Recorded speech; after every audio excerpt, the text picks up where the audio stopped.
Hello, bienvenue sur Reportart. Aujourd'hui, on se retrouve pour la suite de mon petit périple à Londres. Ça sera pour le jour 2, donc je vous conseille fortement d'aller regarder la toute première vidéo là-dessus parce qu'il y a des choses sur lesquelles je vais pas nécessairement revenir et qui nous seront utiles pour les visites de ce jour-ci. Donc allez voir ça avant et revenez ici juste après et on va pouvoir commencer le jour 2.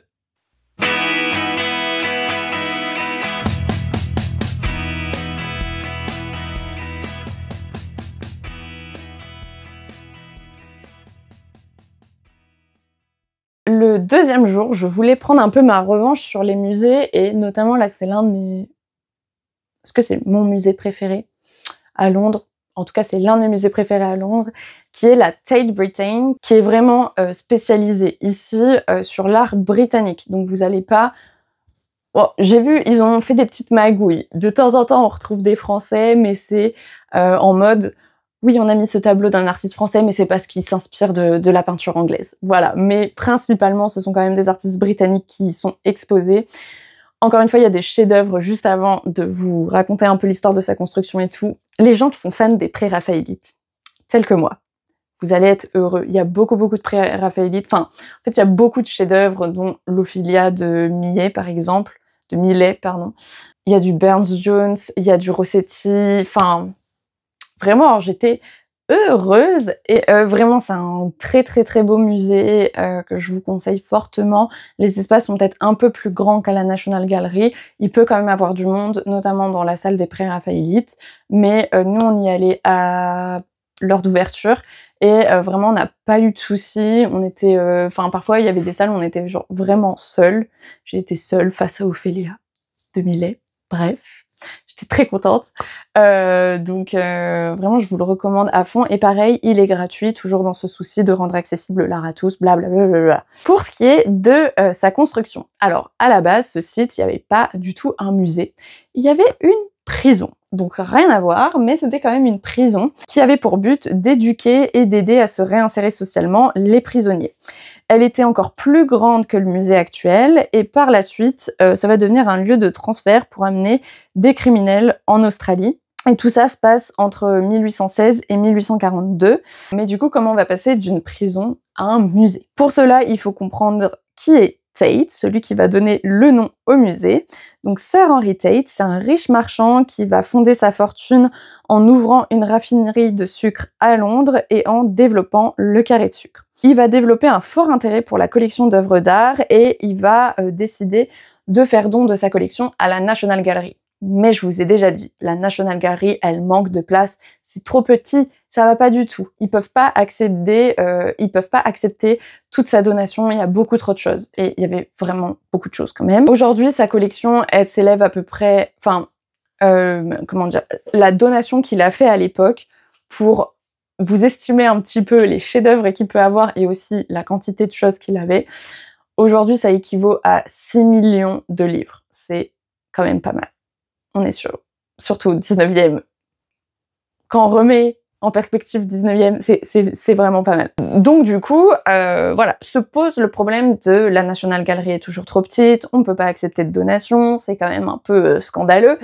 Donc on va se dire, bon, on va peut-être construire autre chose pour accueillir ces donations, pour proposer autre chose à la population et au public et rivaliser peut-être avec les autres puissances européennes. Donc en 1892, le site de la prison est réquisitionné pour créer une nouvelle galerie pour exposer l'art britannique. Tate, il est sur le coup, puisqu'il va verser anonymement une donation financière. L'architecte sera aussi trouvé par Tate et il s'appelle Sidney Smith. Et en 1897, la Galerie nationale d'art britannique, comme elle s'appelait à l'époque, va ouvrir ses portes. Évidemment, au cours des siècles, encore une fois, ça va s'agrandir. Et donc, il y a évidemment une partie de sa collection qui va arriver dans ce musée. Mais on a aussi un legs à la nation très important qui va prendre place dans ce lieu. C'est le legs à la nation de William Turner, qui est probablement l'un des peintres anglais les plus connus et qui est une figure très importante pour les Anglais. Donc, dans son legs à la nation, Turner, il avait expliqué qu'il voulait rendre ses créations accessibles à tous, etc., comme d'habitude, et qu'il voulait du coup qu'une aile entière soit consacrée à son œuvre. Pourquoi pas, tant qu'à faire. Et malheureusement, encore une fois, à l'époque, il fait du coup ce legs à la nation, qui doit revenir du coup à la National Gallery, qui est le lieu, on va dire, légitime pour accueillir tout ça. Sauf que, mince, encore une fois, eh bien, qu'est-ce qui se passe? Eh ben, il y a pas de place. Il y a toujours pas de place. Donc, on peut pas respecter les conditions du legs dans de bonnes conditions. Et du coup, c'est pour ça que le legs va finir à la Tate Britain. Et donc, si vous êtes féru d'art anglais fin 18, 19e, vraiment, allez voir la Tate Britain. C'est le moment d'aller voir des Turner. Turner, c'est quand même un peintre qui est quand même assez fascinant, qui va faire des peintures quand même qui sont très précoces par rapport à là où en est l'histoire de l'art occidental. Je précise occidental parce qu'il va être lié, par exemple, un petit peu au début de ce qu'on va appeler l'abstraction plus tard. On est vraiment au balbutiement, abstraction qui existe déjà dans d'autres cultures. En Occident, c'est les débuts, mais dans d'autres cultures, ça fait déjà un moment qu'ils travaillent là-dessus. Donc, c'est pour ça que je le précise. Vraiment, c'est une partie du musée à voir. C'est vraiment un musée à voir si vous avez l'occasion. Même si ça vous parle d'art britannique, ça remet quand même aussi en contexte sur des périodes historiques. Il y a quand même pas mal d'œuvres qui sont expliquées, voire, je crois, même quasiment la totalité sont expliquées. Donc, au niveau de la médiation, c'est quand même cool. Les explications sont claires. Cependant, les explications sont uniquement en anglais. Voilà, donc faut parler, enfin faut du moins le lire. Et encore une fois, pour l'architecture du bâtiment, voilà, on se retrouve sur un style néoclassique, je vais pas redévelopper là-dessus, je pense que là vous commencez à bien comprendre. Et du coup, on a continué la journée en allant au Muséum d'Histoire Naturelle, qui était un lieu que je voulais faire depuis longtemps, que j'avais jamais eu l'occasion de faire. Je vous le dis tout de suite, je pense que même si vous arrivez à la première heure, c'est hyper chaud. Genre, il y a vraiment énormément de monde. C'est un musée qui est extrêmement populaire, que ça soit auprès des Anglais que auprès des touristes étrangers. C'est une médiation qui est quand même très, je trouve, dédiée aux enfants plus qu'à des adultes. Il y a des pièces très impressionnantes à voir, mais par exemple, moi j'ai trouvé que la collection du Muséum d'Histoire Nat à Paris était plus impressionnante quand même que ce que j'ai pu voir à Londres, mais l'architecture du bâtiment est plus impressionnante à Londres qu'à Paris. Voilà, genre, juste pour voir l'architecture déjà, c'est un truc à faire. Pareil, c'est un site gratuit, donc pas de souci pour y rentrer. Pas besoin de débourser encore des livres et des livres. Donc, pour parler du Muséum d'Histoire Naturelle, je vais devoir vous parler du British Museum. Pour le moment, vous voyez pas forcément le lien, mais vous allez comprendre avec l'histoire de ces sites. Le British Museum, il est ouvert quand même depuis 1759. Il est considéré comme le premier musée national public construit en Angleterre. Pour comparer, le Louvre en tant que musée, parce que avant d'être musée, il n'était pas musée, le Louvre, mais c'est une autre histoire. Donc le Louvre, en tant que musée, il n'ouvre que 34 ans plus tard. À l'origine, le British Museum, il est créé et ouvert pour accueillir, encore une fois, un legs à la nation du naturaliste et docteur Sir Hans Sloane, qui a quand même 71 000 pièces, dont des livres, de la numismatique, des spécimens, de l'archéologie, etc., etc. Et le musée va continuer d'acquérir des œuvres et des objets, et c'est pas un musée d'art, c'est un musée qui a une volonté d'être un musée encyclopédique. Du coup, on va retrouver de l'histoire naturelle, on va retrouver des livres, on va retrouver des arts, des éléments d'architecture, de l'archéologie, bref, tout ce qui fait le savoir encyclopédique. Ce qui n'est pas du coup le cas, par exemple, des musées qu'on a vus juste avant, que ce soit la Tate ou la National Gallery. Là, c'est une volonté d'être des musées d'art, donc on n'est pas sur les mêmes types. Sauf que, bien évidemment, comme tout musée, en fait, le problème le plus récurrent, c'est le manque de place, et le musée va finir par manquer de place. Et notamment, la collection des sciences naturelles est énorme et prend beaucoup trop de place, et on a le conservateur de la collection à l'époque qui s'appelle Sir Richard Owen, aka l'inventeur du terme dinosaure. Je n'étais pas au courant que c'était lui, mais stylé. Il va initier ce projet parce qu'il dit là, je ne peux pas travailler dans de bonnes conditions, il me faut un musée juste pour cette collection en fait. Et donc le Parlement va décider de faire construire un bâtiment spécialement pour cette collection, sur un site vide, mais dans un quartier qui est en pleine expansion. On est en 1873 et c'est l'architecte Alfred Waterhouse qui est choisi pour le projet. Alors attention, on va arriver sur un troisième style architectural qui est le néo-roman, qui s'inspire du coup de l'architecture romane. Petit rappel, et aussi d'un point de vue chronologique, on a le néoclassique qui s'inspire de l'architecture de la période antique. Ensuite, on a le néo-roman qui s'inspire de l'art roman du 11e, 12e siècle.